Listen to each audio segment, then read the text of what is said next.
Viewers break तो बाद तुहाडा स्वागत है जी डॉक्टर साहब। हुण असीं अपने दर्शकों नूं आईआं ईमेल्स दा सिलसिला शुरू करदे हां जी। साडी पहली ईमेल आई है इटली तो वीर जसकरण सिंह जी दी। ਇਹ ਲਿਖਦੇ ਹਨ ਡਾਕਟਰ ਅਮਰਜੀਤ ਸਿੰਘ ਜੀ ਤੇ ਬੀਬੀ ਨੀਲਮ ਕੌਰ ਜੀ। ਵਾਹਿਗੁਰੂ ਜੀ ਕਾ ਖਾਲਸਾ ਵਾਹਿਗੁਰੂ ਜੀ ਕੀ ਫਤਿਹ। ਸੱਚੋ ਸੱਚ ਸ਼ੋ ਮੈਂ ਇੱਕ ਹਫ਼ਤੇ ਤੋਂ ਦੇਖ ਰਿਹਾ ਹਾਂ। ਤੁਹਾਡੀਆਂ ਸਾਰੀਆਂ ਵੀਡੀਓਜ਼ ਜੋ YouTube ਤੇ ਹਨ ਦੇਖਣੀਆਂ ਸ਼ੁਰੂ ਕੀਤੀਆਂ ਹਨ ਅਤੇ ਉਸ ਦਿਨ ਤੋਂ ਹੀ ਸੋਚਣਾ ਸ਼ੁਰੂ ਕੀਤਾ ਹੈ ਕਿ ਖਾਲਿਸਤਾਨ ਕਿਸ ਤਰ੍ਹਾਂ ਹੋਂਦ ਵਿੱਚ ਆਵੇ। 20 ਦਸੰਬਰ ਦੇ ਸ਼ੋਅ ਵਿੱਚ ਭਾਈ ਸ਼ਰਨਜੀਤ ਸਿੰਘ ਨੇ ਆਸਟ੍ਰੇਲੀਆ ਤੋਂ ਆਪਣੇ ਵਿਚਾਰ ਦੱਸੇ ਸੀ, ਜਿਸ ਵਿੱਚ ਉਹਨਾਂ ਨੇ ਕਿਹਾ ਸੀ ਕਿ ਕਿਸ ਤਰ੍ਹਾਂ ਸਿੱਖਾਂ ਨੂੰ ਪੰਜਾਬ ਵਿੱਚੋਂ ਬਾਹਰ ਕੱਢਣ ਦੀਆਂ ਸਾਜ਼ਿਸ਼ਾਂ ਕੀਤੀਆਂ ਜਾ ਰਹੀਆਂ ਹਨ, ਬਾਦਲ ਸਰਕਾਰ ਵੱਲੋਂ ਜਾਂ ਸੰਤ ਸਮਾਜ ਵੱਲੋਂ ਜਾਂ ਹੋਰ ਕੋਈ ਵੀ ਹੋਵੇ। ਮੇਰਾ ਇਹ ਵਿਸ਼ਵਾਸ ਹੈ ਕਿ ਖਾਲਿਸਤਾਨ ਬਣਾਉਣ ਦੇ ਲਈ ਜਿਸ ਇਨਕਲਾਬੀ ਸੰਘਰਸ਼ ਦੀ ਜ਼ਰੂਰਤ ਹੈ ਉਹ ਇੱਥੋਂ ਹੀ ਸ਼ੁਰੂ ਹੋਵੇਗਾ, ਭਾਵ ਯੂਰਪ, ਇੰਗਲੈਂਡ, ਅਮਰੀਕਾ, ਕੈਨੇਡਾ ਦੇ ਸਿੱਖਾਂ ਵੱਲੋਂ। ਮੈਂ 2 ਮਹੀਨੇ ਪਹਿਲਾਂ ਪੰਜਾਬ ਗਿਆ ਸੀ। ਪੰਜਾਬ ਦੇ ਸਿੱਖ ਤਾਂ ਖਾਲਿਸਤਾਨ ਦਾ ਨਾਮ ਲੈਣ ਤੋਂ ਵੀ ਡਰਦੇ ਹਨ। ਉਹਨਾਂ ਤੋਂ ਕੋਈ ਆਸ ਨਹੀਂ ਕੀਤੀ ਜਾ ਸਕਦੀ, ਸਿਰਫ ਸਰਦਾਰ ਸਿਮਰਨਜੀਤ ਸਿੰਘ ਮਾਨ ਜੀ ਦੀ ਪਾਰਟੀ ਤੋਂ ਇਲਾਵਾ। ਤੁਹਾਡੇ ਇਸ ਸੰਬੰਧੀ ਕੀ ਵਿਚਾਰ ਹਨ? ਕਿਰਪਾ ਕਰਕੇ ਉੱਤਰ ਜ਼ਰੂਰ ਦੇਣਾ। ਵਾਹਿਗੁਰੂ ਤੁਹਾਨੂੰ ਤੇ ਤੁਹਾਡੀ ਪੂਰੀ TV 84 ਦੀ ਟੀਮ ਨੂੰ ਚੜ੍ਹਦੀ ਕਲਾ ਵਿੱਚ ਰੱਖੇ ਤਾਂ ਕਿ ਤੁਸੀਂ ਇਸ ਤਰ੍ਹਾਂ ਦੇ ਉਪਰਾਲੇ ਹਮੇਸ਼ਾ ਕਰਦੇ ਰਹੋ। ਖਾਲਿਸਤਾਨ ਜਿੰਦਾਬਾਦ। ਵਾਹਿਗੁਰੂ ਜੀ ਕਾ ਖਾਲਸਾ ਵਾਹਿਗੁਰੂ ਜੀ ਕੀ ਫਤਿਹ ਜੀ। ਡਾਕਟਰ ਸਾਹਿਬ ਵੀਰ ਜਸਕਰਨ ਸਿੰਘ ਜੀ ਦਾ ਬਹੁਤ ਬਹੁਤ ਧੰਨਵਾਦ। ਉਹਨਾਂ ਨੇ ਸਾਨੂੰ ਇਟਲੀ ਤੋਂ ਲਿਖਿਆ ਜੀ। ਸਾਨੂੰ ਬੜੀ ਖੁਸ਼ੀ ਹੈ ਕਿ ਸਾਡੇ ਜਿਹੜੇ ਐਪੀਸੋਡ ਅਪਲੋਡ ਹੋਏ ਇੰਟਰਨੈਟ ਤੇ ਨੇ ਜੀ, ਉਹ ਸਮਾਂ ਬੀਤਣ ਬਾਅਦ ਵੀ ਸਾਡੇ ਵੀਰਾਂ ਭੈਣਾਂ ਲਈ ਪ੍ਰੇਰਨਾ ਦਾ ਕਾਰਨ ਨੇ ਜੀ ਜੀ। ਔਰ ਜਿਵੇਂ ਜਸਕਰਨ ਸਿੰਘ ਹੋਰਾਂ ਨੇ ਕਿਹਾ ਹੈ ਕਿ ਵੀ ਉਹਨਾਂ ਨੇ ਬੇਸ਼ੱਕ ਪਿਛਲੇ ਸਾਲ ਤੋਂ ਉਹਨਾਂ ਨੂੰ ਪਤਾ ਨਹੀਂ ਹੋਵੇਗਾ ਕਿ ਪ੍ਰੋਗਰਾਮ ਚੱਲਦਾ ਹੈ ਜੀ, ਪਰ ਕਈ ਵਾਰ ਜਦੋਂ ਤੁਸੀਂ ਰਿਸਰਚ ਕਰ ਰਹੇ ਹੁੰਦੇ ਹੋ ਜਾਂ ਵੀਡੀਓਜ਼ ਦੇਖ ਰਹੇ ਹੁੰਦੇ ਹੋ, ਅਚਾਨਕ ਕੋਈ ਤੁਹਾਡੇ ਸਾਹਮਣੇ ਆ ਜਾਂਦੀ ਹੈ, ਤੁਸੀਂ ਦਿਲਚਸਪੀ ਲਈ ਖੋਲ੍ਹਦੇ ਹੋ, ਫਿਰ ਉਹਦੇ ਨਾਲ ਪੂਰੇ ਦਾ ਪੂਰਾ ਟੈਗ ਸ਼ੁਰੂ ਹੋ ਜਾਂਦਾ। ਸੋ ਇਹੀ ਕਾਰਨ ਹੈ ਕਿ ਵੀ ਉਹਦੇ ਉੱਤੇ ਹਿੱਟਸ ਹਮੇਸ਼ਾ ਵੱਧਦੀਆਂ ਰਹਿੰਦੀਆਂ ਨੇ, ਕਿਉਂਕਿ ਹਰ ਰੋਜ਼ ਕੋਈ ਨਾ ਕੋਈ 2-4 ਨਵੇਂ ਲੋਕ ਅਚਾਨਕ ਉਹਨਾਂ ਨੂੰ ਦੇਖਣ ਨੂੰ ਮਿਲਦਾ ਪ੍ਰੋਗਰਾਮ ਜੀ।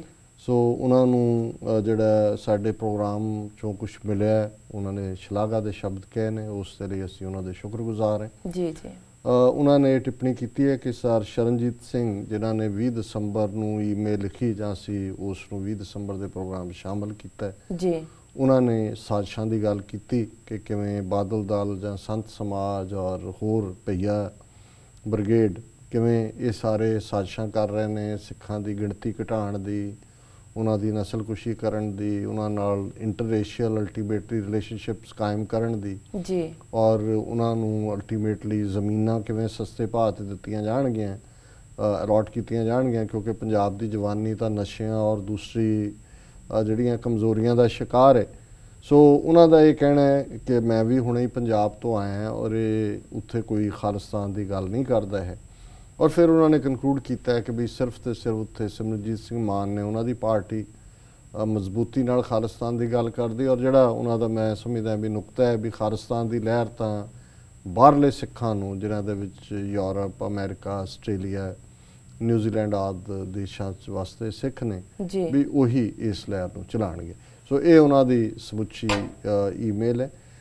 ਦੇਖੋ ਇਹਦੇ 'ਚ ਕੋਈ ਸ਼ੱਕ ਨਹੀਂ ਹੈ ਕਿ ਪੰਜਾਬ ਬਾਰੇ ਜਦੋਂ ਵੀ ਤੁਸੀਂ ਜਿਸ ਨੂੰ ਮਿਲਦੇ ਹੋ ਉਸ ਨੂੰ ਇੱਕ ਡਿਫਰੈਂਟ ਵਰਜ਼ਨ ਤੁਹਾਨੂੰ ਮਿਲਦੀ ਹੈ। ਅੱਜ ਹੀ ਮੇਰੀ ਪੈਨਸਿਲਵੇਨੀਆ 'ਚ ਇੱਕ ਬੜੇ ਸਤਿਕਾਰਤ ਗੁਰਸਿੱਖ ਨੇ, ਸੰਘਰਸ਼ ਨਾਲ ਵੀ ਉਹਨਾਂ ਦਾ ਕਦੇ ਸੰਬੰਧ ਰਿਹਾ, ਹੁਣ ਸਫਲ ਵਪਾਰੀ ਨੇ ਜੀ, ਬਿਜ਼ਨਸਮੈਨ ਨੇ, ਉਹਨਾਂ ਦੇ ਨਾਲ ਗੱਲਬਾਤ ਹੋ ਰਹੀ ਸੀ, ਜ਼ਿਲ੍ਹਾ ਰੋਪੜ ਨਾਲ ਉਹਨਾਂ ਦਾ ਸੰਬੰਧ ਹੈ, ਅਤੇ ਮੈਂ ਉਹਨਾਂ ਨੂੰ ਪੁੱਛ ਰਿਹਾ ਸੀ ਵੀ ਕਿਵੇਂ ਪੰਜਾਬ ਦਾ ਕੀ ਹਾਲ ਹੈ। ਉਹ ਕਹਿੰਦੇ ਜੀ ਵੀ ਪਤਾ ਨਹੀਂ, ਮੈਨੂੰ ਤਾਂ ਜਦੋਂ ਦੂਸਰਿਆਂ ਤੋਂ ਗੱਲਾਂ ਸੁਣੀਦਾ ਸੀ ਡਿਫਰੈਂਟ ਲੱਗਦਾ ਸੀ, ਪਰ ਅਸੀਂ ਤਾਂ ਜਿੱਥੇ ਵੀ ਗਏ ਹਾਂ ਮੈਨੂੰ ਸਿੱਖੀ ਸਰੂਪ ਵੀ ਨਜ਼ਰ ਆਉਂਦਾ ਹੈ, ਲੋਕ ਪੰਥਕ ਗੱਲ ਵੀ ਕਰਦੇ ਨੇ, ਬਾਦਲਾਂ ਪ੍ਰਤੀ ਵੀ ਨਫ਼ਰਤ ਹੈ ਔਰ ਪੰਥ ਨਾਲ ਪਿਆਰ ਵੀ ਹੈ।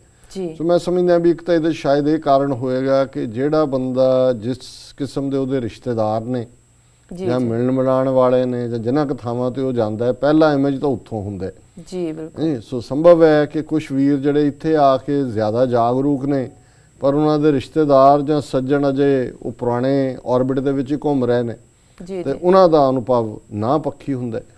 ਪਰ ਕੁੱਲ ਮਿਲਾ ਕੇ ਜੇ ਅਸੀਂ ਦੇਖਦੇ ਹਾਂ ਕਿ ਜਿਵੇਂ ਭਾਈ ਗੁਰਬਖਸ਼ ਸਿੰਘ ਦੇ 44 ਰੋਜ਼ਾ ਵਰਤ ਦੇ ਮੌਕੇ 'ਤੇ ਗੱਲ ਸਾਹਮਣੇ ਆਈ ਕਿ ਇਹ ਗੱਲ ਅਸੀਂ ਨਹੀਂ ਕਹਿ ਸਕਦੇ ਕਿ ਪੰਜਾਬ ਦੇ ਵਿੱਚ ਕੋਈ, ਜਿਵੇਂ ਕੱਲ੍ਹ ਅਸੀਂ ਇੱਕ ਈਮੇਲ ਪੜ੍ਹੀ ਸੀ ਉਹਦੇ 'ਚ ਉਹਨਾਂ ਨੇ ਕਿਹਾ ਜੀ ਜਿੰਨੇ ਨੌਜਵਾਨ ਨੇ ਉਹਦਾ ਖਾਲਿਸਤਾਨ ਚਾਹੁੰਦੇ ਹੀ ਨੇ ਜੀ ਜੀ। ਸੋ ਇੱਕ ਪਾਸੇ ਇਹ ਵਿਸ਼ਵਾਸ ਵਾਲੇ ਨੇ, ਸ਼ਾਇਦ ਉਹਨਾਂ ਦਾ ਇੱਕ ਆਪਣਾ ਦਾਇਰਾਕਾਰ ਹੁੰਦਾ ਹੈ। ਇੱਕ ਪਾਸੇ ਜਿਵੇਂ ਇਸ ਵੀਰ ਨੇ ਲਿਖਿਆ ਹੈ, ਬਿਲਕੁਲ ਨਿਰਾਸ਼ ਨੇ ਕਿ ਪੰਜਾਬ 'ਚ ਤਾਂ ਗੱਲ ਨਹੀਂ ਹੋਣੀ, ਜੇ ਹੋਏਗੀ ਤਾਂ ਬਾਹਰੋਂ ਹੋਏਗੀ। ਔਰ ਮੈਂ ਸਮਝਦਾ ਹਾਂ ਵੀ ਇਹ ਜਿਹੜੀ ਸੱਚਾਈ ਹੈ ਇਹਦੇ ਵਿਚਾਲੇ ਹੈ ਦੋਨਾਂ ਦੇ। ਇਹਦੇ 'ਚ ਕੋਈ ਸ਼ੱਕ ਨਹੀਂ ਹੈ ਕਿ ਅੱਜ ਉਸ ਕਿਸਮ ਦਾ ਸਾਡਾ ਬੋਲਬਾਲਾ ਨਹੀਂ ਹੈ ਪੰਜਾਬ ਦੇ ਵਿੱਚ ਜਿਹੜਾ ਜੂਨ 84 ਦੇ ਹਮਲੇ ਤੋਂ ਬਾਅਦ, ਔਰ ਖ਼ਾਸ ਤੌਰ 'ਤੇ ਜਦੋਂ ਸੰਘਰਸ਼ ਸਾਡਾ ਸਿਖਰਾਂ ਵੱਲ ਜਾ ਰਿਹਾ ਸੀ ਉਸ ਵੇਲੇ ਸੀ। ਕਿਉਂਕਿ ਉਹਦਾ ਵੀ ਇਹ ਕਾਰਨ ਹੈ, ਇਸ ਲਈ ਨਹੀਂ ਕਿ ਲੋਕ ਭਗੌੜੇ ਹੋ ਗਏ ਖਾਲਿਸਤਾਨ ਤੋਂ ਕਿ ਜੇ ਉਹਨਾਂ ਨੂੰ ਲੱਗਣ ਲੱਗ ਗਿਆ ਵੀ ਖਾਲਿਸਤਾਨ ਤੋਂ ਬਿਨਾਂ ਵੀ ਕੋਈ ਹੱਲ ਹੈ, ਪਰ ਉਹ ਇਸ ਕਰਕੇ ਕਿ ਇੰਨੇ ਵੱਡੇ ਪੱਧਰ 'ਤੇ ਨਸਲਕੁਸ਼ੀ ਪੰਜਾਬ ਦੇ ਵਿੱਚ ਹੋਈ। ਜੇ ਤੁਸੀਂ ਕਿਸੇ ਵੀ ਐਕਟਿਵ ਜਿਹੜਾ ਇਨਗਰੀਡੀਐਂਟ ਹੈ ਕੌਮ ਦਾ, ਜਵਾਨੀ ਹੈ 14-15 ਸਾਲ ਤੋਂ 27-28 ਸਾਲ ਤੱਕ, ਇਹੀ ਉਮਰ ਬੱਚੇ ਪੈਦਾ ਕਰਨ ਦੀ ਵੀ ਹੁੰਦੀ ਹੈ, ਚਾਈਲਡ ਪ੍ਰੋਡਿਊਸਿੰਗ ਜੀ। ਜੇ ਤੁਸੀਂ ਉਹ ਇੱਕ ਪੂਰੀ ਦੀ ਪੂਰੀ ਜਨਰੇਸ਼ਨ ਮਾਰ ਦਿੰਦੇ ਹੋ, ਇੱਕ ਤਾਂ ਤੁਸੀਂ ਖੌਫ ਪੈਦਾ ਕੀਤਾ ਹੈ, ਡਰ ਪੈਦਾ ਕੀਤਾ ਹੈ। ਘਰਾਂ 'ਚ ਤੁਸੀਂ ਮਾਝੇ ਬਾਰੇ ਅਕਸਰ ਕਈ ਪਿੰਡ ਨੇ ਜਿੱਥੇ ਕਈ ਸਾਲ ਬਰਾਤ ਨਹੀਂ ਚੜ੍ਹਨੀ ਹੈ। ਇਹ ਉਹਨਾਂ ਜ਼ਮਾਨਿਆਂ 'ਚ ਗੈਰ ਸਿੱਖ ਪੱਤਰਕਾਰ ਕਹਿੰਦੇ ਸੀ ਕਿ ਤੁਸੀਂ ਸਾਰੇ ਹੀ ਮੈਰਿਜੇਬਲ ਏਜ ਦੇ ਮੁੰਡੇ ਮਾਰ ਦਿੱਤੇ ਨੇ। ਕਈਆਂ ਪਿੰਡਾਂ 'ਚੋਂ 72 ਲੜਕੇ, ਜਿਵੇਂ ਪਿੰਡ ਸੁਰ ਸਿੰਘ ਦੀ ਗੱਲ ਮੈਂ ਕੈਲੀਫੋਰਨੀਆ ਦੇ ਹਵਾਲੇ ਨਾਲ ਮੈਨੂੰ ਉੱਥੇ ਇੱਕ ਸੱਜਣ ਮਿਲੇ, ਉਹ ਕਹਿਣ ਲੱਗੇ ਜੀ 72 ਜਿਹੜੇ ਮੁੰਡੇ ਨੇ ਸਾਡੇ ਪਿੰਡ ਦੇ ਸ਼ਹੀਦ ਹੋਏ ਨੇ, ਉਹ ਸੁਰ ਸਿੰਘ ਦੇ ਰਹਿਣ ਵਾਲੇ ਨੇ। ਹੁਣ 72 ਨੌਜਵਾਨ ਜਿਸ ਪਿੰਡ ਦੇ छैल ਛਬੀਲੇ ਗੱਭਰੂ ਸ਼ਹੀਦ ਹੋਏ। ਸੋ ਜਦੋਂ ਇਸ ਕਦਰ ਇੰਨਾ ਵੱਡਾ ਇੱਕ ਟੈਰਰ ਕੈਂਪੇਨ ਕਿਸੇ ਹਕੂਮਤ ਨੇ ਚਲਾਇਆ ਤੇ ਜ਼ਾਹਰ ਹੈ ਉੱਥੇ ਡਰ ਵੀ ਹੈ। ਫਿਰ ਉੱਥੇ ਨਸ਼ਿਆਂ ਦਾ ਐਸਾ ਛੱਟਾ ਦਿੱਤਾ ਹੈ। ਔਰ ਜੇ ਕੋਈ ਉੱਥੇ ਸੀਰੀਅਸਲੀ ਡਾਟਾ ਕਲੈਕਟ ਕਰੇ ਕਿ ਜਿਨ੍ਹਾਂ ਪਿੰਡਾਂ 'ਚੋਂ ਜ਼ਿਆਦਾ ਸਿੰਘ ਆਏ ਸੰਘਰਸ਼ ਦੇ ਵਿੱਚ, ਜਿਨ੍ਹਾਂ ਇਲਾਕਿਆਂ 'ਚ, ਉੱਥੇ ਸਭ ਤੋਂ ਜ਼ਿਆਦਾ ਡਰੱਗਸ ਨੇ ਜੀ। ਔਰ ਡਰੱਗਸ ਕਿਸ ਲੈਵਲ 'ਤੇ ਨੇ, ਕੌਣ ਕਰ ਰਿਹਾ? ਆ ਹੁਣ ਜਗਦੀਸ਼ ਭੋਲੇ ਨੇ, ਜਿਵੇਂ ਉਹ ਡਰੱਗ ਸਰਗਨਾ DSP ਅਰਜਨ ਅਵਾਰਡ ਵਿਨਰ, ਉਹਨੇ ਬਿਕਰਮਜੀਤ ਮਜੀਠੀਆ ਦਾ ਸਿੱਧਾ ਨਾਂ ਲਿਆ। ਇੱਕ ਦੁਆਬੇ ਦੇ ਵਜ਼ੀਰ ਦੀ ਗੱਲ ਕੀਤੀ ਹੈ, ਇੱਕ ਹੋਰ ਵਜ਼ੀਰ ਦੀ ਗੱਲ ਕੀਤੀ ਜੀ। ਸੋ ਜਦੋਂ ਇਸ ਕਦਰ ਹਕੂਮਤ, ਏਜੰਸੀਆਂ, ਪੁਲਿਸ ਸਾਰੇ ਇਸ ਪਾਸੇ ਤੋਰਨ ਨੂੰ ਆਣ, ਮੈਨੂੰ ਹੈਰਾਨੀ ਇਹ ਨਹੀਂ ਹੁੰਦੀ ਕਿ ਜੀ ਉੱਥੇ ਕੋਈ ਗੱਲ ਨਹੀਂ ਕਰਦਾ। ਮੈਨੂੰ ਤਾਂ ਹੈਰਾਨੀ ਹੈ ਕਿ ਇਸ ਸਭ ਦੇ ਬਾਵਜੂਦ ਉੱਥੋਂ ਆਵਾਜ਼ ਕਿਵੇਂ ਨਿਕਲ ਆਉਂਦੀ ਹੈ ਜੀ। ਉਹ ਭਾਵੇਂ ਭਾਈ ਰਾਜੋਆਣਾ ਦੇ ਮੁੱਦੇ ਵੇਲੇ ਹੋਈ ਜਾਂ ਭਾਈ ਗੁਰਬਖਸ਼ ਸਿੰਘ ਦੇ ਮੁੱਦੇ ਵੇਲੇ ਹੋਈ। ਪਰ ਇੱਕ ਗੱਲ ਇਹਨਾਂ ਦੀ, ਜਸਕਰਨ ਸਿੰਘ ਉਹਨਾਂ ਦੀ ਬਿਲਕੁਲ ਠੀਕ ਹੈ ਕਿ ਬਾਹਰ ਬੈਠਾ ਸਿੱਖ ਜਿਹੜਾ, ਜਿਹਦੀ ਗਿਣਤੀ ਹੁਣ ਲਗਭਗ 4 ਮਿਲੀਅਨ ਸਾਨੂੰ ਕਹਿਣੀ ਚਾਹੀਦੀ ਹੈ, 40 ਲੱਖ ਸਿੱਖ ਜਿਹੜਾ ਹੈ ਭਾਰਤ ਦੇ ਨਕਸ਼ੇ ਦੀ ਕੈਦ ਤੋਂ ਬਾਹਰ ਹੈ ਜੀ। ਔਰ ਉਹਦਾ ਇੱਕ ਮਸਲ ਹੈ, ਉਹਦੇ ਕੋਲ ਤਾਕਤ ਹੈ, ਉਹਦੇ ਕੋਲ ਅਵੇਅਰਨੈਸ ਹੈ, ਉਹਦੇ ਕੋਲ ਆਰਥਿਕ ਤੌਰ 'ਤੇ ਉਹ ਸੌਖ ਹੈ। ਸਾਡੇ ਕੋਲ ਆਪਣਾ ਇਲੈਕਟ੍ਰੋਨਿਕ ਮੀਡੀਆ ਹੈ, ਰੇਡੀਓ ਨੇ, ਪ੍ਰਿੰਟ ਮੀਡੀਆ ਹੈ, ਗੱਲ ਤੁਰਦੀ ਹੈ। ਔਰ ਇਸ ਵਾਰੀ ਭਾਈ ਗੁਰਬਖਸ਼ ਸਿੰਘ ਦੇ ਮੁੱਦੇ 'ਤੇ ਵੀ ਜਦੋਂ ਕਿ ਨੈਸ਼ਨਲ ਮੀਡੀਆ ਨੇ ਔਰ ਕਾਫੀ ਹੱਦ ਤੱਕ ਪੰਜਾਬ ਦੀਆਂ ਮੁੱਖ ਧਿਰਾਂ ਨੇ, ਕਾਂਗਰਸ ਅਕਾਲੀਆਂ ਦੋਨਾਂ ਨੇ ਇਸ ਗੱਲ ਨੂੰ ਇਗਨੋਰ ਕੀਤਾ ਸੀ। ਬਾਹਰਲੇ ਸਿੱਖਾਂ ਨੇ ਆਪਣਾ ਜਿਹੜਾ ਹੈ ਉਹ ਸੋਸ਼ਲ ਮੀਡੀਆ ਔਰ ਆਪਣੇ ਜਿਹੜੇ ਮੀਡੀਆ ਦੇ ਹੋਰ ਸੋਰਸ ਅਵੇਲੇਬਲ ਸੀ ਜੀ, ਉਹਨਾਂ ਦੇ ਰਾਹੀਂ, ਜਿਵੇਂ ਪੰਜਾਬ ਸਪੈਕਟਰਮ ਨੇ ਉਹਦਾ ਲਾਈਵ ਕਵਰੇਜ ਕੀਤੀ ਹੈ ਥਰੂ ਆਊਟ, ਪਹਿਲੇ ਦਿਨ ਤੋਂ ਉਹਨਾਂ ਦਾ ਪੱਤਰਕਾਰ ਉੱਥੇ ਸੀ ਜੀ। ਕੁਝ ਸਮੇਂ ਬਾਅਦ ਸਿੱਖ ਚੈਨਲ ਵਾਲੇ ਵੀ ਚਲੇ ਗਏ, ਅਸੀਂ ਵੀ ਉਸ ਦੀ ਸਮੇਂ-ਸਮੇਂ ਕਵਰੇਜ ਕਰਦੇ ਰਹੇ। ਔਰ ਬਾਕੀ ਮੀਡੀਆ ਵੀ ਬਹੁਤ ਸਾਰੀਆਂ ਥਾਵਾਂ ਤੋਂ, ਜਿਵੇਂ ਇੱਕ ਦਿਨ ਭਾਈ ਹਰਪਾਲ ਸਿੰਘ ਚੀਮਾ ਦੱਸ ਰਹੇ ਸੀ ਕਿ ਜੀ ਅੱਜ ਮੈਂ 20 ਡਿਫਰੈਂਟ TV ਔਰ ਰੇਡੀਓ ਚੈਨਲਸ ਦੇ ਉੱਤੇ ਇੰਟਰਵਿਊ ਦਿੱਤੇ ਨੇ। ਸੋ ਇਹ ਬਾਹਰਲੀ ਸਟਰੈਂਥ ਤਾਂ ਰਹੇਗਾ, ਪਰ ਅਲਟੀਮੇਟਲੀ ਲੜਾਈ ਦੀ ਗਰਾਊਂਡ ਜਿਹੜੀ ਆ ਉਹੀ ਹੋਏਗੀ। ਜੇ ਅਸੀਂ ਇਹ ਕਹੀਏ ਕਿ ਬਾਹਰਲੇ ਸਿੱਖ ਆਪਣੇ ਬਲਬੂਤੇ ਤੇ ਜੇ ਪੰਜਾਬ ਦੇ ਵਿੱਚ ਸਾਡੇ ਵੀਰ ਭੈਣਾਂ ਸਾਡੇ ਨਾਲ ਨਹੀਂ ਖਲੋਂਦੇ ਜਾਂ ਅਸੀਂ ਉਹਨਾਂ ਨੂੰ ਪੂਰੀ ਤਰ੍ਹਾਂ ਜਾਗਰੂਕ ਨਹੀਂ ਕਰਦੇ, ਤਾਂ ਫਿਰ ਇਹ ਪੋਸੀਬਲ ਨਹੀਂ ਹੋਏਗਾ। ਫਿਰ ਤਾਂ ਹਕੂਮਤ ਜਿਹੜੀ ਹੈ ਉਹਨਾਂ ਨੂੰ ਸਾਡੇ ਅਗੇਂਸਟ ਭੁਗਤਾਏਗੀ ਜੀ, ਇਹ ਕਹਿ ਕੇ। ਔਰ ਹੁਣ ਵੀ ਕੁਛ ਨਾ ਕੁਛ ਲਿਖਤਾਂ ਆ ਜਾਂਦੀਆਂ ਨੇ ਜਿਹਦੇ 'ਚ ਡਿਫਰੈਂਟ ਵਿਊ ਪੁਆਇੰਟ ਹੁੰਦਾ। ਉਹ ਡਿਫਰੈਂਟ ਇਸ ਲਈ ਹੁੰਦਾ ਹੈ ਕਿ ਹਕੂਮਤ ਇਹ ਚਾਹੁੰਦੀ ਹੈ, ਔਰ ਇਹ ਲੰਬੇ ਸਮੇਂ ਤੋਂ ਚਾਹੁੰਦੇ ਰਹੇ ਨੇ। ਔਰ ਕਈ ਵਾਰੀ ਇਹ ਬਿਆਨ ਵੀ ਹੁੰਦੇ ਸੀ, ਅਕਾਲੀ ਲੀਡਰ ਖਾਸ ਤੌਰ 'ਤੇ ਘਟੀਆ ਜਿਹੜੇ ਬਿਆਨ ਦਿੰਦੇ ਸੀ ਕਿ ਜੀ ਇਹ ਤੁਸੀਂ ਬਾਹਰ ਖਾਲਿਸਤਾਨ ਕਰ ਦਿਓ, ਸਾਨੂੰ ਇੱਥੇ ਕੁੱਟ ਪੈਂਦੀ ਹੈ, ਤੁਸੀਂ ਜਿਵੇਂ ਅਸੀਂ ਇੱਥੇ ਖਾਲਿਸਤਾਨ ਉਹਨਾਂ ਨੂੰ ਕੁੱਟ ਪਵਾਉਣ ਲਈ ਕਰ ਰਹੇ ਹੋਈਏ। ਸੋ ਇਹ ਵੀ ਇੱਕ ਲਾਈਨ ਸੀ, ਤਾਂ ਕਿ ਇੱਕ ਲਾਈਨ ਖਿੱਚੀ ਜਾਏ ਕਿ ਬਾਹਰਲੇ ਸਿੱਖ ਹੋਰ ਤਰ੍ਹਾਂ ਸੋਚਦੇ ਨੇ, ਪੰਜਾਬ ਦੇ ਸਿੱਖ ਹੋਰ ਤਰ੍ਹਾਂ। ਇਹ ਨਹੀਂ ਹੈ, ਜਹਾਂ ਜਹਾਂ ਖਾਲਸਾ ਜੀ ਸਾਹਿਬ ਤਹਾਂ ਤਹਾਂ ਰਚਿਆ ਰਿਹਾ ਹੈ। ਤੇ ਸਾਡੀ ਅਰਦਾਸ ਹੈ ਸਮੁੱਚੇ ਪੰਥ ਦੇ ਲਈ, ਅਸੀਂ ਕੌਮੀ ਘਰ ਦਰਿਆਏ ਜਮਨਾ ਤੋਂ ਵਾਘਾ ਤੱਕ ਖਾਲਿਸਤਾਨ ਦੀ ਕਾਇਮੀ ਚਾਹੁੰਦੇ। ਔਰ ਇਹਦੇ 'ਚ ਕੋਈ ਸਾਡੀਆਂ ਜੜ੍ਹਾਂ ਵੀ ਪੰਜਾਬ ਦੇ ਵਿੱਚ ਨੇ, ਗੁਰੂਆਂ ਦੀ ਧਰਤੀ ਨਾਲ ਜੁੜੇ ਹੋਏ ਨੇ।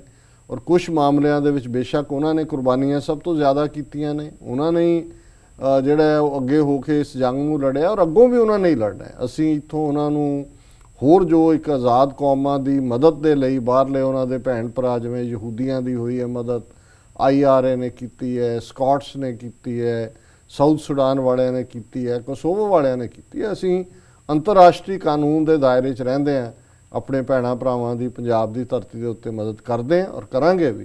ਪਰ ਅਲਟੀਮੇਟਲੀ 30 ਮਿਲੀਅਨ ਸਿੱਖ ਕੌਮ ਆਪਣਾ ਆਜ਼ਾਦ ਦੇਸ਼ ਹਾਸਲ ਕਰੇਗੀ ਜੀ। ਔਰ ਮੈਂ ਵੀਰ ਜਸਕਰਨ ਸਿੰਘ ਜੀ ਦਾ ਬਹੁਤ ਧੰਨਵਾਦ ਕਰਦਾ ਕਿ ਉਹਨਾਂ ਨੇ ਸਾਨੂੰ ਲਿਖਿਆ। ਜੀ ਡਾਕਟਰ ਸਾਹਿਬ, ਸਾਡੀ ਅਗਲੀ ਈਮੇਲ ਪੰਜਾਬ ਤੋਂ ABC MHA ਜੀ ਦੀ ਹੈ। ਇਹ ਲਿਖਦੇ ਹਨ, ਸਰ ਮੈਂ ਪੰਜਾਬ ਦਾ ਸਿੱਖ ਹਾਂ ਅਤੇ ਇੰਟਰਨੈਟ ਤੇ ਤੁਹਾਡੇ ਇੰਟਰਵਿਊ ਵੇਖਦਾ ਹਾਂ। ਜੋ ਮੈਂ ਤੁਹਾਨੂੰ ਸਮਝਿਆ ਹੈ, ਤੁਸੀਂ ਹਰ ਗੱਲ ਸਿੱਖ ਦ੍ਰਿਸ਼ਟੀਕੋਣ ਤੋਂ ਕਰਦੇ ਹੋ, ਜਿਸ ਦਾ ਮਤਲਬ ਹੈ ਤੁਸੀਂ ਫਿਰਕੂ ਹੋ। ਕੀ ਸਿੱਖ ਫਿਰਕੂ ਹੈ? ਸਿੱਖ ਦੂਸਰੇ ਧਰਮਾਂ ਦੀਆਂ ਚੰਗੀਆਂ ਗੱਲਾਂ ਬਾਰੇ ਕਿਉਂ ਨਹੀਂ ਗੱਲ ਕਰਦੇ, ਜਿਵੇਂ ਕਿ ਹਿੰਦੂ ਧਰਮ ਜਾਂ ਬੁੱਧ ਧਰਮ? ਮੈਂ ਸਮਝਦਾ ਹਾਂ ਤੁਹਾਡੀ ਅਡਰੇ ਸਿੱਖ ਦੇਸ਼ ਦੀ ਮੰਗ ਜਾਇਜ਼ ਨਹੀਂ ਹੈ। ਮੈਂ ਸਮਝਦਾ ਹਾਂ ਕਿ ਭਾਰਤ ਸਰਕਾਰ ਦੀਆਂ ਨੀਤੀਆਂ ਨਾਲੋਂ ਸਾਨੂੰ ਪਾਕਿਸਤਾਨੀ ਹਮਲੇ ਤੋਂ ਜ਼ਿਆਦਾ ਡਰਨਾ ਚਾਹੀਦਾ ਹੈ। ਮੇਰੇ ਬਹੁਤ ਸਾਰੇ ਹਿੰਦੂ ਦੋਸਤ ਹਨ ਜਿਹੜੇ ਕਿ ਪੰਜਾਬ ਵਿੱਚ ਰਹਿੰਦੇ ਹਨ। ਮੈਂ ਤੁਹਾਨੂੰ ਮਾਣ ਨਾਲ ਦੱਸਣਾ ਚਾਹੁੰਦਾ ਹਾਂ ਕਿ ਇਹ ਹਿੰਦੂ ਦੋਸਤ ਦਿਲ ਦੇ ਬੜੇ ਸਾਫ਼ ਹਨ। ਉਹ ਸਾਡੇ ਨਾਲ ਗੁਰਦੁਆਰਿਆਂ ਵਿੱਚ ਵੀ ਜਾਂਦੇ ਹਨ ਅਤੇ ਪ੍ਰਾਰਥਨਾ ਵੀ ਕਰਦੇ ਹਨ, ਪਰ ਮੈਨੂੰ ਉਹ ਮੰਦਰ ਜਾਣ ਲਈ ਨਹੀਂ ਕਹਿੰਦੇ। ਮੈਨੂੰ ਭਾਰਤੀ ਸਿੱਖ ਹੋਣ ਤੇ ਬੜਾ ਮਾਣ ਹੈ। ਜੇ ਤੁਹਾਨੂੰ ਇਹ ਪਸੰਦ ਨਹੀਂ ਹੈ ਤਾਂ ਮੈਂ ਤੁਹਾਨੂੰ ਆਪਣਾ ਐਡਰੈਸ ਦੇ ਸਕਦਾ ਹਾਂ। ਤੁਸੀਂ ਆਪਣੇ ਦਹਿਸ਼ਤਗਰਦਾਂ ਨੂੰ ਮੇਰੇ ਘਰ ਭੇਜ ਕੇ ਮੈਨੂੰ ਮਰਵਾ ਸਕਦੇ ਹੋ। ਮੈਂ ਕਦੀ ਵੀ ਤੁਹਾਡੇ ਬੁਰਾਈ ਭਰੇ ਐਲਦਗੀ ਦੇ ਏਜੰਡੇ ਦਾ ਹਿੱਸਾ ਨਹੀਂ ਬਣਾਂਗਾ। ਮੈਂ ਬਾਬੇ ਨਾਨਕ ਦੇ ਚਰਨਾਂ ਵਿੱਚ ਅਰਦਾਸ ਕਰਦਾ ਹਾਂ ਕਿ ਮੈਨੂੰ ਮੇਰੀ ਜ਼ਿੰਦਗੀ ਵਿੱਚ ਇਹ ਦਿਨ ਨਾ ਦੇਖਣਾ ਪਵੇ। ਭਾਰਤ ਮੇਰਾ ਦੇਸ਼ ਹੈ ਅਤੇ ਭਾਰਤੀ ਲੋਕ ਹੀ ਮੇਰੇ ਭੈਣ ਭਰਾ ਹਨ, ਉਹ ਭਾਵੇਂ ਹਿੰਦੂ, ਈਸਾਈ ਕੋਈ ਵੀ ਹੋਣ। ਮੈਂ ਭਾਰਤ ਦੇ ਅੱਡ-ਅੱਡ ਹਿੱਸਿਆਂ ਵਿੱਚ 10 ਸਾਲ ਗੁਜ਼ਾਰੇ ਹਨ। ਭਾਰਤ ਤੋਂ ਵਧੀਆ ਕੋਈ ਦੇਸ਼ ਨਹੀਂ ਹੈ। ਜੀ ਡਾਕਟਰ ਸਾਹਿਬ, ਇਸ ਈਮੇਲ ਦਾ ਜਵਾਬ ਅਸੀਂ ਬ੍ਰੇਕ ਤੋਂ ਬਾਅਦ ਲੈ ਲਈਏ? ਅੱਛਾ, ਠੀਕ ਹੈ। ਓਕੇ ਜੀ, ਤੁਹਾਡੇ ਹੱਥ ਕੰਟਰੋਲ ਹੈ। ਜੀ ਵੀਅਰਸ, ਤੁਸੀਂ ਸਾਡੇ ਨਾਲ ਇਸ ਤਰ੍ਹਾਂ ਬਣੇ ਰਹੋ। ਮਿਲਦੇ ਹਾਂ ਛੋਟੇ ਬ੍ਰੇਕ ਤੋਂ ਬਾਅਦ।